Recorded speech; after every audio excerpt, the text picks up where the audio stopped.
Hey guys, welcome. Today we're going to be putting Milky Spore on my Bermuda grass. It's October 7th. I'm in zone 8A in El Paso, Texas, and it's fall.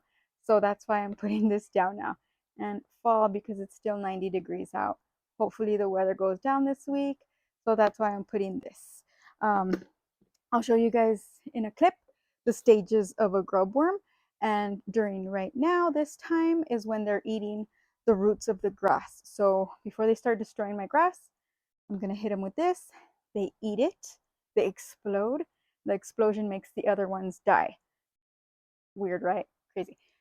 Anyway, I don't like using pesticides or insecticides or chemicals, so this is as natural as I'm gonna get. So this is what I put last year. I'll show you pictures of what the damage that it created last year. And it hasn't done that ever since. I put this last year. I've put in it twice since last year, and this is my third time putting it. So let's do this. Let me show you the spot that's yellow. So I'm not too sure if that's grubs. I don't think so. But like I said, I just wanted to be on the safe side. It's a little yellowish, maybe because it's starting to be fall, actual fall. So we planted sod squares last year in June, and this is what it looked like. A month later in July, I started seeing yellow spotting and gray grass in the same corner area I showed you a minute ago. The gray looking grass started to spread quickly, and within a matter of days, it looked like this. This is the adjacent corner taken in the same sequence of 3 different days, and you could see it quickly spreading as well. After the grubs pretty much destroyed all the green, I added the Milky Spore at the end of July, and it started to get better. By August, it started to recover, and a month later, the grass was this gorgeous green color, so this is why I love and trust Milky Spore. Okay, so first I cut the grass. Well, I started to cut the grass, but then my sweet husband took over for me and finished the job. We have an old McLean reel mower, push mower, not the gas or electric, and I always cut it at the second to lowest setting every 3 days.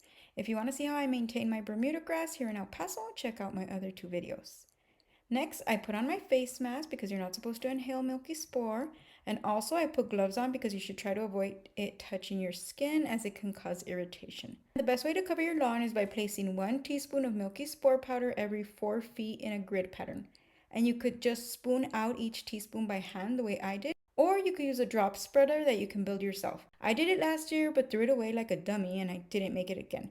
But if you go to the link I have in the corner, it'll link you to the YouTuber who taught me how to make it. I'll make another one at a later date and show you, but the purpose of the drop spreader is just so you don't have to bend down. Since my lawn isn't that grand, I was fine with just bending over and spreading it manually. After putting down the powder, I got my water hose and watered it down so that I can reach the grubs. And FYI, Milky Spore only works on Japanese beetle grubs, no other type of grubs. It's a more eco-friendly alternative to chemical pesticides because it targets just the grubs without harming all the beneficial insects in your garden. All right, you guys, that's it. We laid down the Milky Spore. I hope you do it too. Let me know if you do.